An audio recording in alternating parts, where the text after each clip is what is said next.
Hello friends, welcome back to my YouTube channel.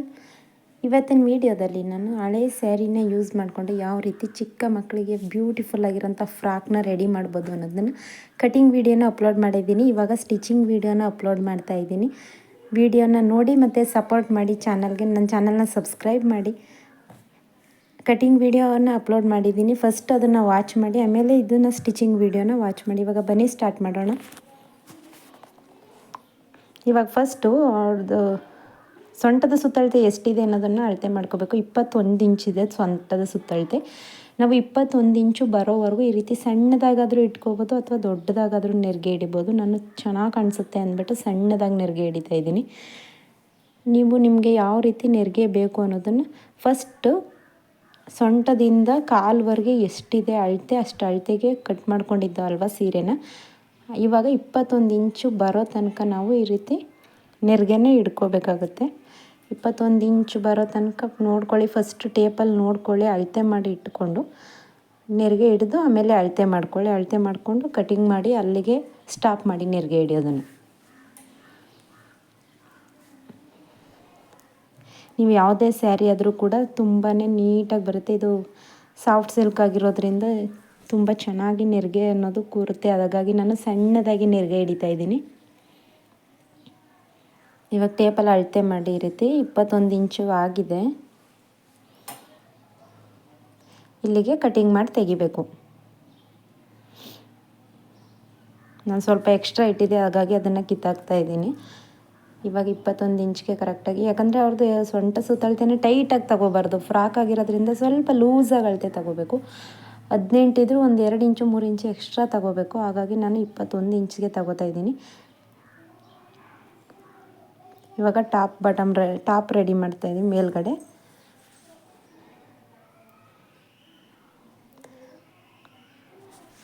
ಸೀರೆದು ಪಲ್ಲು ಹತ್ರ cut ಮಾಡ್ಕೊಂಡಿದ್ದೀನಿ ಮೇಲ್ಗಡೆಗೋಸ್ಕರ design. ಇವಾಗ ಈ ರೀತಿ ಶೇಪಲ್ಲಿ ಕಟ್ ಮಾಡಿದ್ದೀವಲ್ಲ, ಸೇಮ್ ಅದೇ ರೀತಿ ಅದು ಶೇಪ್ ಯಾವ ರೀತಿ ಇದೆ ಅದೇ ರೀತಿಯೇ ಸ್ಟಿಚ್ ಮಾಡ್ಕೊಳ್ಳಿ. ಈ ಥರ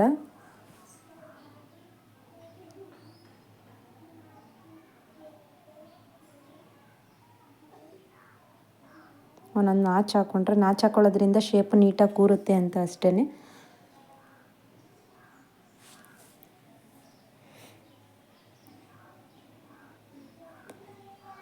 ಇನ್ನೂ ಬ್ಯೂಟಿಫುಲ್ಲಾಗೆಲ್ಲ ನೀವು ಸ್ಯಾರಿಲಿ ಯಾವ ಥರ ಎಲ್ಲ ಡೆಕೋರೇಟನ್ ಮಾಡಿ ತುಂಬ ಚೆನ್ನಾಗಿರೋ ಸ್ಯಾರಿ ಆದರೆ ಇನ್ನೂ ಫುಲ್ ಚೆನ್ನಾಗಿ ಕಾಣಿಸುತ್ತೆ. ಈ ರೀತಿ ಫ್ರಾಕ್ಗಳನ್ನ ಹೊಲಿಯೋದ್ರಿಂದ ಚಿಕ್ಕ ಮಕ್ಕಳಿಗೆ, ಪುಟ್ಟ ಮಕ್ಕಳಿಗೆಲ್ಲ ತುಂಬಾ ಚೆನ್ನಾಗಿ ಕಾಣಿಸುತ್ತೆ. ಇವಾಗ ಲೈನಿಂಗ್ ಫುಲ್ ಅಟ್ಯಾಚ್ ಮಾಡ್ಕೋತಾ ಇದ್ದೀನಿ.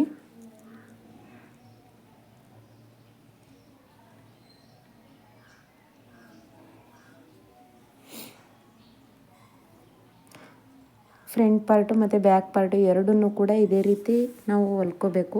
ಇವಾಗ ಫ್ರಂಟ್ ಪಾರ್ಟ್ ನೋಡಿ ರೆಡಿ ಆಯಿತು. ಇವಾಗ ನೋಡಿ ಫ್ರಂಟ್ ಪಾರ್ಟ್ ರೆಡಿಯಾಗಿದೆ. ಅದೇ ರೀತಿ ನಾವೀಗ ಬ್ಯಾಕ್ ಪಾರ್ಟ್ನು ರೆಡಿ ಮಾಡೋಣ. ಬ್ಯಾಕ್ ಪಾರ್ಟ್ಗೆ ಜಿಪ್ ಹಾಕಬೇಕು. ಹಾಗಾಗಿ ನಾನು ಈ ರೀತಿ 2 ಫೋಲ್ಡಾಗಿ ಕಟಿಂಗ್ ಮಾಡ್ಕೋತಾ ಇದ್ದೀನಿ. ಈ ರೀತಿ ಜಿಪ್ ಹಾಕೋದ್ರಿಂದ ತುಂಬ ಸುಲಭವಾಗಿ ಜಿಪ್ ಅನ್ನೋದನ್ನು ಹಾಕ್ಬೋದು. ಬೇರೆ ಮೆಥಡಲ್ಲಿ ಕೂಡ ಹಾಕ್ಬೋದು, ಆದರೆ ನನಗೆ ಇದೇ ಸುಲಭ ಅಂತ ಅನ್ನಿಸ್ತು. ಹಾಗಾಗಿ ನಾನು ಈ ಮೆಥಡ್ನಲ್ಲೇ ಜಿಪ್ ಹಾಕ್ತಾಯಿದ್ದೀನಿ. ಇವಾಗ ನೋಡಿ ಕಟಿಂಗ್ ಮಾಡಿಬಿಟ್ಟು ಅದನ್ನು ಉಲ್ಟಾ ತಗೋಬೇಕು. ಬಿಗಿನರ್ಸ್ ಆದರೆ ನೀವು ಈ ರೀತಿಯೇ ಟ್ರೈ ಮಾಡಿ. ಆವಾಗ ನಿಮಗೆ ತುಂಬ ಈಸಿಯಾಗಿ ಜಿಪ್ ಹಾಕೋದನ್ನು ಕೂಡ ಕಲಿಬೋದು.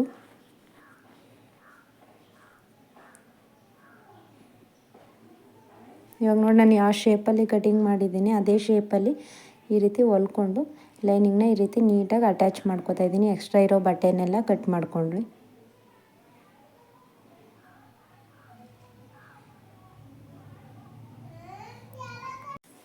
ಇವಾಗ 2 ಸೈಡು ನಾವು ಕಟ್ ಮಾಡ್ಕೊಂಡಿದ್ವಲ್ವ, 2 ಸೈಡು ಕೂಡ ಅದೇ ರೀತಿ ನಾವು ಹೊಲ್ಕೋಬೇಕು. ಈ ಸೈಡು ಮತ್ತು ಅದೇ ರೀತಿ ಆ ಕಡೆ ಯಾವ ರೀತಿ ಹೊಲ್ಕೊಂಡಿದ್ದೀವಿ ಅದೇ ರೀತಿ ಹೊಲ್ಕೊಂಡು ಎಕ್ಸ್ಟ್ರಾ ಇರೋ ಬಟ್ಟೆನೆಲ್ಲ ಕಟ್ ಮಾಡಿ ತೆಗೆದುಬಿಡೋಣ. ಈಗ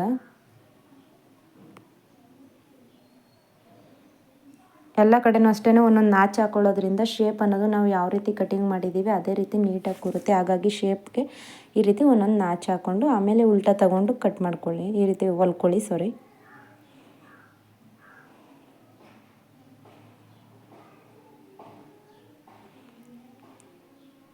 ಇದನ್ನು ಕೂಡ ಅಷ್ಟೇ ಮೇನ್ ಫ್ಯಾಬ್ರಿಕ್ ಮತ್ತು ಲೈನಿಂಗು ಎರಡನ್ನೂ ಕೂಡ ನೀಟಾಗಿ ಜಾಯಿಂಟ್ ಮಾಡಿಕೊಂಡು ಉಳಿದಿರೋ ಅಂಥ ಬಟ್ಟೆನೆಲ್ಲ ಕಟ್ ಮಾಡಿ ತೆಗಿಬೇಕು.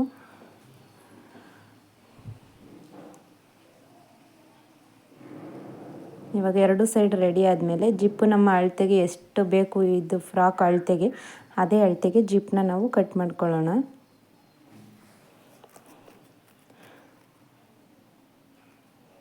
ಫಸ್ಟು ಒಂದು ಸೈಡನ್ನ ನಾವು ಅಟ್ಯಾಚ್ ಮಾಡ್ಕೋಬೇಕು. ಒಂದು ಸೈಡ್ ಈ ರೀತಿ ಇಟ್ಟು ಮೇಲ್ಗಡೆ ಸ್ವಲ್ಪ ಬಟ್ಟೆ ಇರುತ್ತಲ್ಲ ಅದನ್ನು ಆಮೇಲೆ ಫೋಲ್ಡ್ ಮಾಡಿ ಸ್ಟಿಚಿಂಗ್ ಮಾಡ್ಕೊಳ್ಳೋಣ. ಇವಾಗ ಅದನ್ನು ಹಂಗೆ ಬಿಟ್ಟು ಒಂದು ಸೈಡ್ ಮಾತ್ರ ಈ ರೀತಿ ಇಟ್ಟು ಮೇಲ್ಗಡೆ ಇಟ್ಟು ಸ್ಟಿಚ್ ಮಾಡ್ಕೊಳ್ಳೋದಷ್ಟೇ. ನಾವು ಯಾವುದೇ ಎಕ್ಸ್ಟ್ರಾ ಬಟ್ಟೆ ಏನೂ ಹಾಕೋ ಹಾಗಿಲ್ಲ ಈ ರೀತಿ ನಾವು ಹೊಲ್ಕೊಳ್ಳೋದ್ರಿಂದ.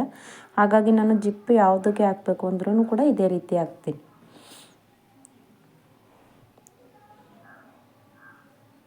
ನಾನು ಸ್ವಲ್ಪ ಉದ್ದ ಇರೋದೇ ತಂದಿದ್ದೀನಿ, ಅದರಿಂದ ಇದನ್ನು ಕಟ್ ಮಾಡಿ ತೆಗೆದುಬಿಡೋಣ. ನಿಮಗೆ ಚಿಕ್ಕದು ಬೇಕು ಅಂದರೆ ಚಿಕ್ಕದು ಕೂಡ ಸಿಗುತ್ತೆ ಈ ರೀತಿ ಜಿಪ್ಪಲ್ಲಿ.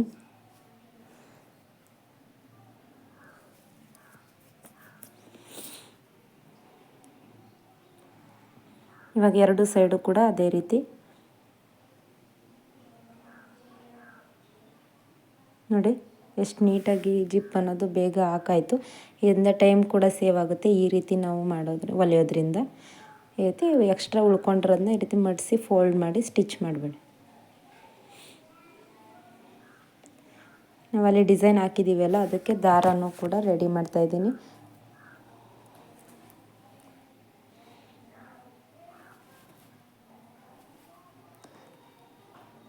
ಚಿಕ್ಕ ಮಕ್ಳಿಗೆ ಯಾವಾಗಲೂ ಈ ರೀತಿ ಹಿಂದ್ಗಡೆ ಸ್ವಲ್ಪ ಬೋಟ್ ನೆಕ್ ಥರ ಡಿಸೈನ್ ಬಂದ್ರೇ ಚೆನ್ನಾಗಿ ಕಾಣಿಸುತ್ತೆ. ನಾವು ರೌಂಡ್ ಶೇಪು ಅದೆಲ್ಲ ಕೊಡೋದಕ್ಕಿಂತ ನಾವು ಈ ರೀತಿ ಕಟಿಂಗ್ ಮಾಡೋದ್ರಿಂದನೇ ತುಂಬಾ ಚೆನ್ನಾಗಿ ಕಾಣಿಸುತ್ತೆ ಕ್ಯೂಟಾಗಿ ಮಕ್ಕಳಿಗೆ.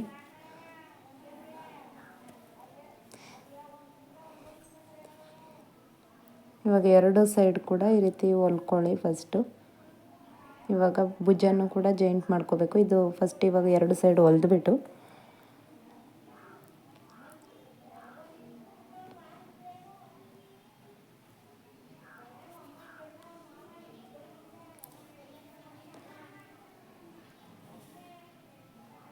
ಇವಾಗ ಭುಜ ಜಾಯಿಂಟ್ ಮಾಡ್ಕೊಳ್ಳೋದಕ್ಕೋಸ್ಕರ ಈ ರೀತಿ ಮೇಲ್ಗಡೆ ಇಟ್ಟು ಎರಡನ್ನೂ ಕೂಡ ಸಮನಾಗಿ ಇಟ್ಕೊಂಡು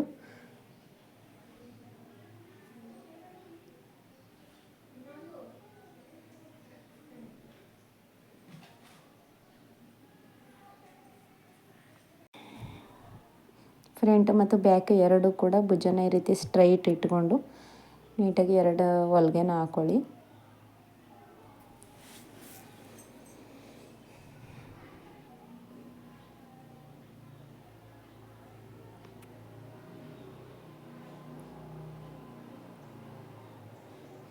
ಎರಡು ಕಡೆ ಕೂಡ ಈ ರೀತಿ ಹೊಲ್ಕೊಂಡ್ಮೇಲೆ ಇವಾಗ ಫ್ರಂಟಲ್ಲಿ ನಾನು ಯಾವುದೇ ರೀತಿ ಬೇರೆ ಏನೂ ಹಾಕ್ತಾಯಿಲ್ಲ, ಸ್ಟೋನ್ ಲೇಸ್ನ ಹಾಕ್ತಾಯಿದ್ದೀನಿ. ಸ್ಟೋನ್ ಲೇಸ್ ಹಾಕೋದ್ರಿಂದ ತುಂಬಾ ಚೆನ್ನಾಗಿ ಕಾಣಿಸುತ್ತೆ. ಹಾಗಾಗಿ ನಾನು ಸ್ಟೋನ್ ಲೇಸ್ನೇ ಇದಕ್ಕೆ ಅಟ್ಯಾಚ್ ಮಾಡ್ತಾಯಿದ್ದೀನಿ. ನಾನು ಇಲ್ಲಿ ಸ್ಟೋನ್ ಲೇಸ್ನ 3 ಸ್ಟೋನ್ ಲೇಸ್ ಥರ ರೀತಿ ಕಟ್ ಮಾಡ್ಕೊಂಡಿದ್ದೀನಿ.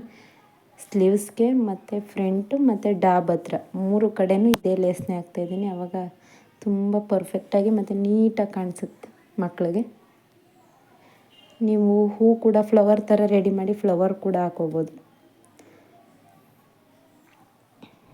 ಇದು ಡಾಬ್ ಹೊಲಿಯೋದ್ರಿಂದ ಫ್ಲವರ್ ಹೊಲಿತಾ ಇಲ್ಲ ನಾನು. ಇನ್ನೊಂದು ವೀಡಿಯೋ ಹಾಕಿದಾಗ ತೋರಿಸ್ತೀನಿ ಯಾವ ರೀತಿ ಫ್ಲವರ್ನ ಹಾಕ್ಬೋದು ಫ್ರಾಕ್ಗೆ ಅನ್ನೋದನ್ನು ಕೂಡ.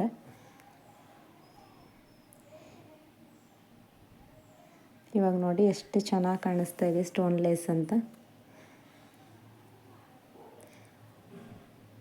ಇವಾಗ ಇದಕ್ಕೆ ಬಫ್ ಸ್ಲೀವ್ಸ್ ಕಟ್ ಮಾಡಿದ್ದೀವಿ ಅಲ್ವಾ, ಹಾಗಾಗಿ ಬಫ್ ಸ್ಲೀವ್ಸ್ನ ಹೊಲ್ಕೋಬೇಕು. ಇವಾಗ ಬಫ್ ಸ್ಲೀವ್ಸೇ ಚೆನ್ನಾಗಿ ಕಾಣಿಸೋದು ಮಕ್ಕಳಿಗೆ. ಬಫ್ ಸ್ಲೀವ್ಸ್ನೇ ಹೊಲಿತಾ ಇದ್ದೀನಿ. ಹಾಗಾಗಿ ಫಸ್ಟು ಬಫ್ ಸ್ಲೀವ್ಸ್ಗಿಂತ ಫಸ್ಟು ಇದಕ್ಕೆ ವೇಲ್ ಅಟ್ಯಾಚ್ಡ್ ವೇಲ್ ಬರುತ್ತಲ್ಲ, ಈ ರೀತಿ ಮಧ್ಯೆ ಫೋಲ್ಡ್ ಮಾಡಿ ಉಲ್ಟಾ ತೊಗೊಂಡಿದ್ದೀನಿ ನಾನು. ನಾವು ಉಲ್ಟಾ ತೊಗೊಂಡು ಅದ್ರ ಮೇಲ್ಗಡೆ ಒಂದು ಹೊಲ್ಗೆ ಹಾಕೋದ್ರಿಂದ ಈ ರೀತಿ ನೀಟಾಗಿ ಕೂರುತ್ತೆ ಅಂತ ಅಷ್ಟೇ. ಎರಡು ಸೈಡ್ ಹಾಕುವಂಥ ಅವಶ್ಯಕತೆ ಇರೋದಿಲ್ಲ, ಒಂದು ಸೈಡ್ ಮಾತ್ರ ಹಾಕೊಂಡ್ರೆ ಸಾಕಾಗುತ್ತೆ. ಇವಾಗ ನೋಡಿ ವೇಲ್ ರೆಡಿ ಆಯಿತು. ಇವಾಗ ಇಲ್ಲಿ ಲಂಗೋಕ್ಕೂ ಕೂಡ ಅಷ್ಟೇ ಲೈನಿಂಗ್ನ 2 ಮೀಟ್ರ್ ಲೈನಿಂಗ್ ತೊಗೊಂಡಿದ್ದೀನಿ. 2 ಮೀಟ್ರ್ ಲೈನಿಂಗ್ನ ಅಟ್ಯಾಚ್ ಮಾಡಿ ಸ್ಟಿಚ್ ಮಾಡಿದ್ದೀನಿ. ಇವಾಗ ಬಫ್ ಸ್ಲೀವ್ಸ್ಗೆ ಈ ರೀತಿ ಕಟ್ ಮಾಡ್ಕೊಂಡಿದ್ವಿ ಅಲ್ವಾ, ಅವ್ರದ್ದು ಬಫ್ ಸ್ಲೀವ್ಸ್ಗೆ ಉದ್ದ 4 ಇಂಚಿದೆ. ನಾನು 4 ಇಂಚ್ಗೆ 1 ಇಂಚನ್ನ ಆ್ಯಡ್ ಮಾಡಿದ್ದೀನಿ. ಮಾರ್ಜಿನ್ಗೋಸ್ಕರ. ಮತ್ತು ಬಫು ನಾವು ಸ್ವಲ್ಪ ಚಿಕ್ಕದಾಗಬಾರ್ದು ಅಂತ ಇನ್ನೂ 1 ಇಂಚ್ ಎಕ್ಸ್ಟ್ರಾ ಆ್ಯಡ್ ಮಾಡಬೇಕು. 4 ಇಂಚಿದ್ರೆ 6 ಇಂಚನ್ನ ನಾವು ತಗೋಬೇಕು. ಆವಾಗ ಬಫ್ ಅನ್ನೋದು ನಾವು ನೆರಿಗೆ ಹಿಡಿದ್ರೂ ಕೂಡ ಸ್ಲೀವ್ಸು ತುಂಡ ಆಗೋದಿಲ್ಲ. ಅದಕ್ಕೋಸ್ಕರ ಯಾವುದೇ ನೀವು ಬಫ್ ಸ್ಲೀವ್ಸ್ನ ಹೊಲಿದ್ರೂ ಅಷ್ಟೇ 1 ಇಂಚ್ ಎಕ್ಸ್ಟ್ರಾ ತಗೊಳ್ಳಿ. ಇವಾಗ ಬಫ್ಫುಗೆ ಚಿಕ್ಕ ಮಕ್ಕಳು ಬಫ್ ಆಗಿರೋದ್ರಿಂದ ತುಂಬಾ ಸಣ್ಣದಾಗಿ ನೆರಿಗೆ ಇಡ್ತಾಯಿದ್ದೀನಿ. ತುಂಬ ಸಣ್ಣದಾಗಿ ನೆರಿಗೆ ಇಡೋದ್ರಿಂದ ಬಫ್ ನೀಟಾಗಿ ಕೂರುತ್ತೆ. ಹಾಗಾಗಿ ತುಂಬಾ ಮತ್ತು ಚೆನ್ನಾಗೂ ಕಾಣಿಸುತ್ತೆ. ನಾವು ಲೈನಿಂಗ್ನ ಅಟ್ಯಾಚ್ ಮಾಡಿ ಬಫ್ ಇಡೋದ್ರಿಂದ ಬಫ್ ಅನ್ನೋದು ಪರ್ಫೆಕ್ಟಾಗಿ ಕೂರುತ್ತೆ. ಹಾಗಾಗಿ ನಾನು ಲೈನಿಂಗ್ನ ಅಟ್ಯಾಚ್ ಮಾಡಿ ಈ ರೀತಿ ಬಫ್ ಸ್ಲೀವ್ಸ್ನ ಹೊಲಿತಾ ಇದ್ದೀನಿ. ನಾವು ನೆಟ್ ಬ್ಲೌಸ್ ಆದರೆ ಲೈನಿಂಗ್ನ ಅಟ್ಯಾಚ್ ಮಾಡೋಂಥ ಅವಶ್ಯಕತೆ ಇರೋದಿಲ್ಲ. ಅದು ಆವಾಗ ಸ್ವಲ್ಪ ಟ್ರೆಂಡಿಯಾಗಿ ಬ್ಯೂಟಿಫುಲ್ಲಾಗಿ ಕಾಣಿಸುತ್ತೆ. ಹಾಗಾಗಿ ನೋಡಿ ಎಷ್ಟು ನೀಟಾಗಿ ಬಫ್ ಅನ್ನೋದು ರೆಡಿ ಆಯಿತು. ಇವಾಗ ಇನ್ನೊಂದು ಸ್ಲೀವ್ಸ್ನು ಕೂಡ ಅದೇ ರೀತಿ ರೆಡಿ ಮಾಡ್ಕೋತಾ ಇದ್ದೀನಿ.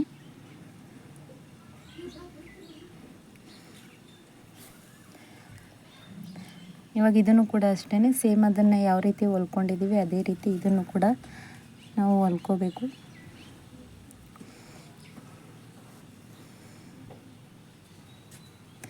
ಇದು ಕೂಡ ಅಷ್ಟೇ ಎರಡು ಕಡೆಯೂ ಕೂಡ ಈ ರೀತಿ ನೀಟಾಗಿ ಬಫ್ ಇಟ್ಕೊಂಡು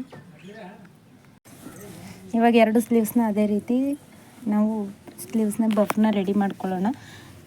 ಇವಾಗ ಎರಡನ್ನೂ ಕೂಡ ರೆಡಿ ಮಾಡಾದಮೇಲೆ ನಾವು ನೆಕ್ಗೆ ಹಾಕಿದ್ಮೇಲೆ ಸ್ಟೋನ್ ಲೇಸು ಅದನ್ನೇ ಕೂಡ ಈ ರೀತಿ ಸ್ಲೀವ್ಸ್ಗೂ ಕೂಡ ಅದೇ ಸ್ಟೋನ್ ಲೇಸ್ನೇ ಹಾಕೋತಾ ಇದ್ದೀನಿ. ನೀವು ಯಾವುದೇ ಒಂದು ಡ್ರೆಸ್ಸು ಅಥವಾ ಫ್ರಾಕು ಬ್ಲೌಸ್ ಏನೇ ಹೊಲಿದ್ರೂ ಕೂಡ ನೀವು ಫ್ರಂಟು ಮತ್ತು ಬ್ಯಾಕ್ಗೆ ಏನು ಹಾಕಿರ್ತೀರ ಸ್ಲೀವ್ಸ್ಗೂ ಕೂಡ ಅದನ್ನೇ ಹಾಕೋದ್ರಿಂದನೇ ಅದು ಫಿನಿಶಿಂಗ್ ಅನ್ನೋದು ನೀಟಾಗಿ ಕಾಣಿಸುತ್ತೆ. ನೀವು ಎಲ್ಲ ಕಡೆ ಬೇರೆ ಬೇರೆ ಸ್ಯಾರಿ ಮ್ಯಾಚಿಂಗ್ದು ಆ ಥರ ಎಲ್ಲ ಹಾಕಿದ್ರೆ ಅದು ಫಿನಿಶಿಂಗ್ ಬರೋದಿಲ್ಲ. ಹಾಗಾಗಿ ನಾನು ನೋಡಿ ಈ ರೀತಿ ಹಾಕ್ತಾಯಿದ್ದೀನಿ. ಸ್ಟೋನ್ ಲೇಸ್ನೇ ಸ್ಲೀವ್ಸ್ಗೂ ಕೂಡ ಅಟ್ಯಾಚ್ ಮಾಡ್ತಾಯಿದ್ದೀನಿ.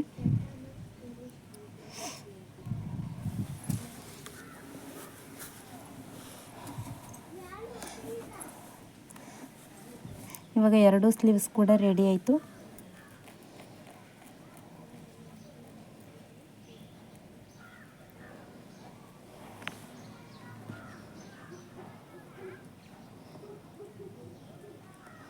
ಫಸ್ಟ್ ಕಟಿಂಗ್ ವೀಡಿಯೋನ ಅಪ್ಲೋಡ್ ಮಾಡಿದ್ದೀನಿ ಫ್ರೆಂಡ್ಸ್. ಅದಕ್ಕೋಸ್ಕರ ಫಸ್ಟ್ ಕಟಿಂಗ್ ವೀಡಿಯೋನ ನೋಡಿ ಆಮೇಲೆ ಈ ಸ್ಟಿಚಿಂಗ್ ವೀಡಿಯೋನ ನೋಡಿ. ಆವಾಗ ನಿಮಗೆ 2 ಕೂಡ ಕಟಿಂಗ್ ಮತ್ತು ಸ್ಟಿಚಿಂಗ್ ವೀಡಿಯೋ ಒಂದೇ ವೀಡಿಯೋದಲ್ಲಿ ಅಪ್ಲೋಡ್ ಮಾಡಿದ್ರೆ ವೀಡಿಯೋ ತುಂಬ ಲೆಂತಿ ಆಗುತ್ತೆ ಅಂತ ನಾನು ಈ ರೀತಿ ಸಪ್ರೇಟ್ ವೀಡಿಯೋ ಮಾಡಿ ಅಪ್ಲೋಡ್ ಮಾಡಿದ್ದೀನಿ. ಇವಾಗ 2 ಬಫ್ ಕೂಡ ರೆಡಿ ಆಯಿತು. ಇವಾಗ ಅದನ್ನು ಸ್ಲೀವ್ಸ್ನ ಅಟ್ಯಾಚ್ ಮಾಡ್ಕೊಳ್ಳೋಣ.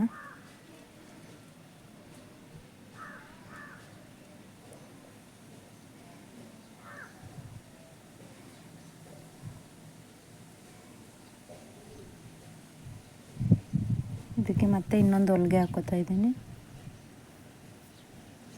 ಇವಾಗ ನೋಡಿ ಎಷ್ಟು ಚೆನ್ನಾಗಿ ಬಂದಿದೆ ಬಫ್ ಅನ್ನೋದು.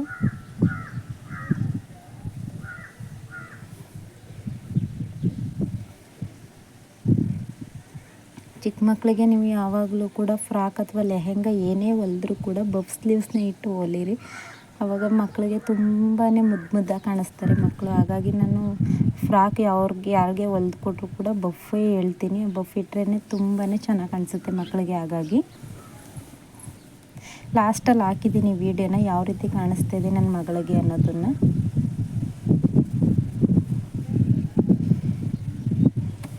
ಇವಾಗ ಭುಜದಿಂದ ಕಾಲ್ವರೆಗೆ ಫುಲ್ ಲೆಂತು ಎಷ್ಟಿದೆ ಅಷ್ಟು ಬರಬೇಕು. ಫಸ್ಟು ಲಂಗದ ಲೆಂತ್ ನೋಡ್ಕೊಳ್ಳಿ. ಅವಾಗ ಅದು ಪರ್ಫೆಕ್ಟಾಗಿ ಅಷ್ಟೇ ಅಳತೆಗೆ ಕಟ್ ಮಾಡ್ಕೊಂಡಿರ್ತೀವಿ.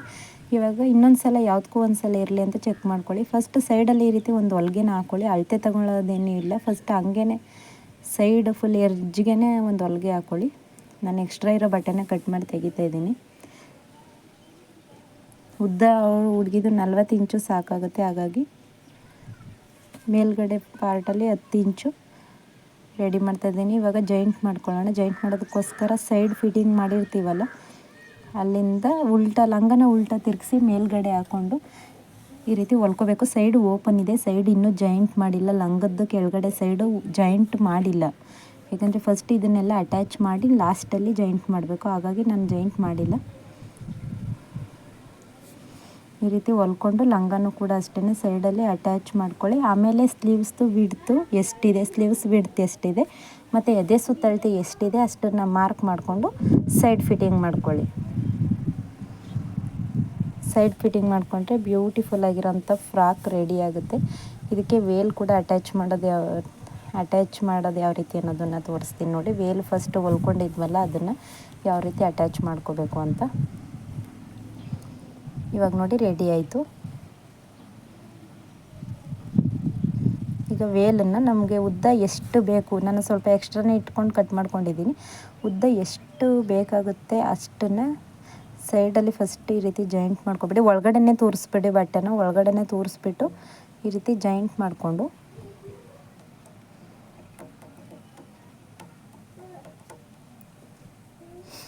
ಸೈಡ್ ಈ ರೀತಿ ಸ್ವಲ್ಪ ಭುಜದ ಹತ್ರ ಸ್ವಲ್ಪ ಮಾತ್ರ ಒಂದು 2 ಇಂಚು ಭುಜ ಎಷ್ಟಿದೆ ಅಲ್ಲಿ ತನಕ ಮಾತ್ರ ಸ್ವಲ್ಪ ಜಾಯಿಂಟ್ ಕೊಡಿ ಅಷ್ಟೇ. ಇವಾಗ ಭುಜದ ಹತ್ರ ಈ ರೀತಿ ಜಾಯಿಂಟ್ ಮಾಡ್ಕೊಳ್ಳಿ, ಆವಾಗ ತುಂಬ ಚೆನ್ನಾಗಿ ಕಾಣಿಸುತ್ತೆ ವೇಲು. ಹಾಗಾಗಿ ಫ್ರಂಟಲ್ಲೂ ಕೂಡ ಅಷ್ಟೇ, ಫ್ರಂಟು ಮತ್ತು ಬ್ಯಾಕು ಎರಡು ಒಂದೇ ಸಮ ಇರುತ್ತೆ. ಈ ರೀತಿ ಎಷ್ಟು ಉದ್ದ ಬೇಕೋ ಅಷ್ಟು ಉದ್ದಕ್ಕೆ ಈ ರೀತಿ ಮಾರ್ಕ್ ಮಾಡಿಕೊಂಡು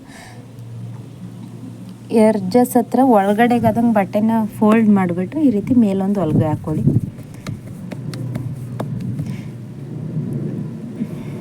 ಇವಾಗ ಡಾಬ್ಗೆ ಈ ರೀತಿ ಬಟ್ಟೆನ ಫೋಲ್ಡ್ ಮಾಡಿಕೊಂಡು ಉಲ್ಟಾ ತಗೊತಾ ಇದ್ದೀನಿ.